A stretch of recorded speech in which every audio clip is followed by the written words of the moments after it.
Hey boos, it's Shenay Nycole coming at you with a video on a topic that I've been, yearning to talk about, but trying to take my time to find the right words.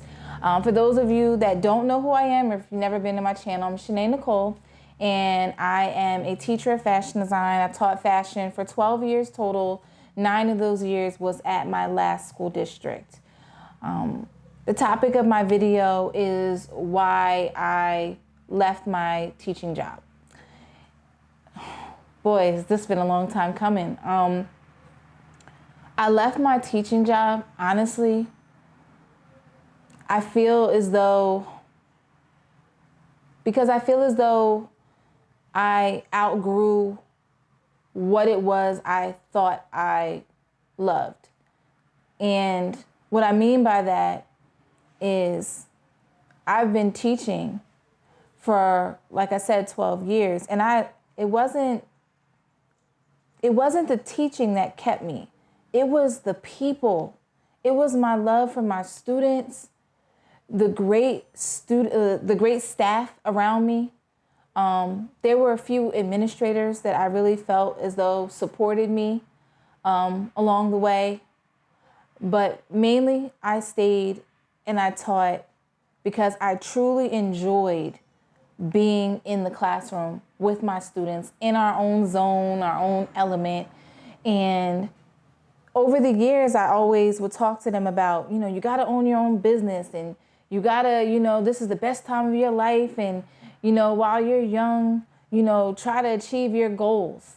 And it started to hit me, I'm telling them to step out and take a chance. But what risks have I really taken? I was in the fashion industry. Like, I went to FIT, okay, one of the best design schools. I graduated from FIT. I was working in the industry. I really didn't have any plans to be a teacher, to be honest. But as life would have it, the bills started to roll in. The college loans started kicking in.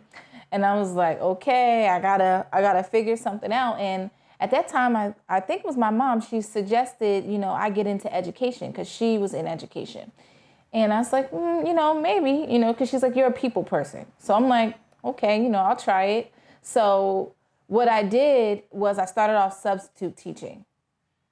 And I pretty much, I think signed up or applied with a lot of schools in South Jersey to be a substitute. And I was working all over. And honestly, it was through that I was able to figure out what age group I worked best with.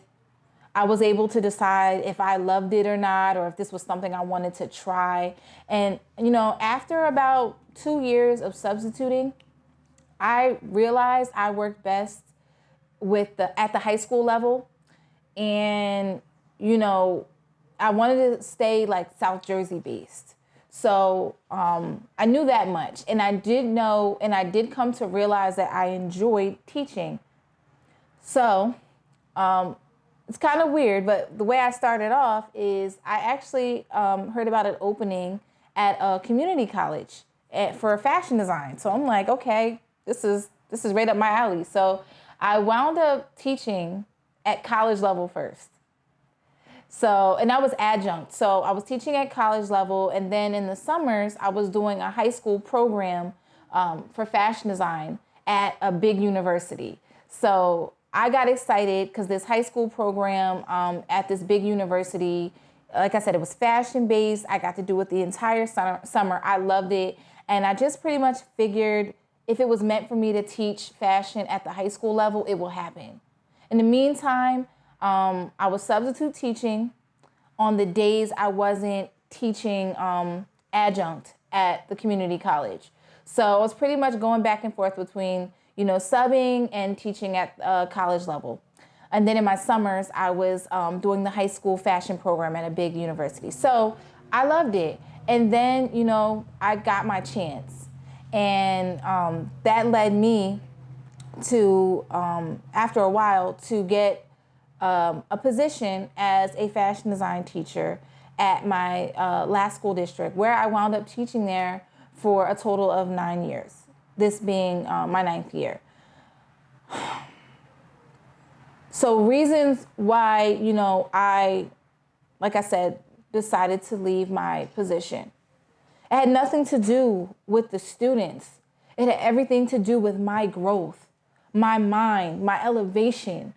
I started thinking and my spirit just started yearning for things like, I don't know about my culture. Like beyond, United States history of slavery, what else? Who am I? I started to realize I have to know more about myself so I can, celebrate those parts of me, parts of my culture that I had no idea about. So I definitely wanted to know, other things outside of fashion. I started to get into history. I started yearning for travel, but like I said, the bills were rolling in. So I kind of felt limited by my travel, because I'm sure all teachers can relate. Sometimes the pay isn't that great. So, limited or low pay sometimes definitely had me at a disadvantage to do some of these things that I wanted to do. But I definitely wanted to get into history, to get into traveling. I started yearning to learn about real estate and different things like that. And I'm not going to lie, I read a book that changed my life. And I shared it with my students. And it was like a boomerang effect. Like you could feel the electricity in the classroom. This book was called Rich Dad, Poor Dad. I suggest everyone read this book. It will change your life. I read Rich Dad, Poor Dad, and it just hit me. I have to take a chance. I'm telling my students to step out on faith and take a chance. They're young, do this, do that. But I'm using fear to stay complacent. I'm using fear to say, oh, I can't do this because then we won't have this. Or I can't do this. Or I can't go there because we don't have the money. I was using every excuse in the book to cover up fear. So honestly, when I think about, my reasons for leaving my teaching position, they were many, but I'm not going to so much expound on those as to first tell you the main factor was I was outgrowing myself, spiritually. I started seeing signs everywhere that I need to step out on faith. I started seeing the number, like I would see 1111 or 111, or I was always saying like the number 11 everywhere. I was like going crazy. I started researching it. I would see butterflies.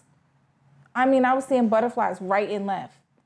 And I was praying. I'm just like, Lord, let it be when the time is right. But the truth is, the time is right when you decide to build your faith and take that first step. So I realized I could not help my students by not being an example. I have to be the example.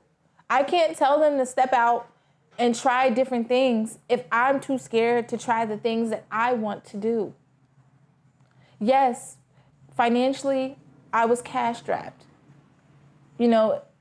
My workload, teachers, we have heavy workloads. We bust our butts. We take our work home with us.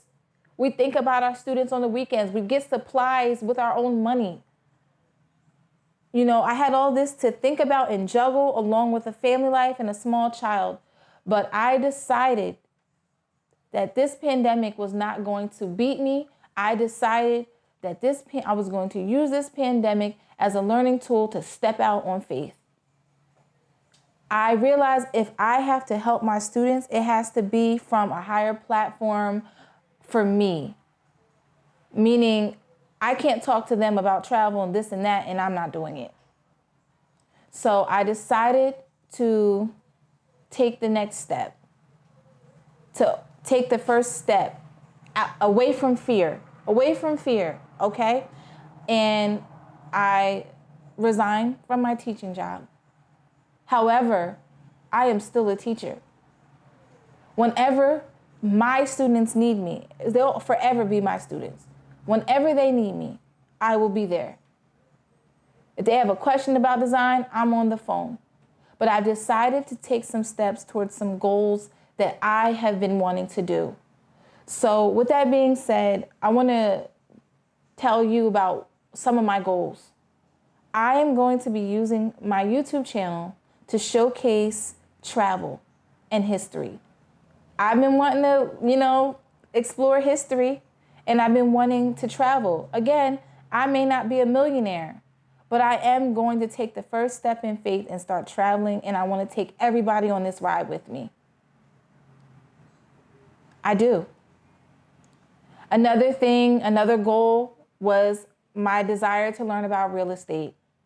So I have been studying, and I will be taking my real estate exam soon.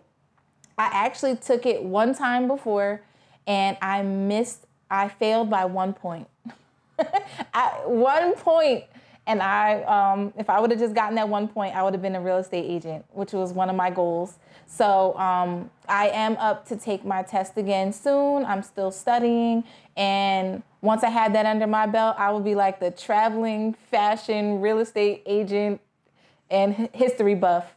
I'm going to attack these goals, and I'm going to keep challenging myself. And I just ask for your prayers. I'll keep you in prayer. And I just want to thank everybody that reached out to me, people who were, wondering what was going on. Life. That's it. Life was happening to me. I was having to constantly adjust and juggle, trying to cope with working, from home or remotely with my son. He's still with me. I'm also a notary now, so I do like notary stuff within the real estate realm, and that's a new learning curve for me. And these are all things that I will be sharing, and I'm going to share with everyone. Okay, so again, thank you so much. Again, it's not that I just left my job. It's just that I'm choosing to grow into other areas in my life that I've been wanting to do, but again, using fear to not do. So I ask you, and I pray that you will be with me on this next chapter in my life. And I thank everyone, again, who's reached out to me. And I thank all the wonderful staff, at my last job. I thank everyone. Because not only did you help me professionally, you helped me in my personal life. There were a few of you that would reach out to me on personal situations, and you were like a second mother to me. And I just love that, and I appreciate you all. I really do. I love everyone. I appreciate you all, and I just thank you so much. And until next time.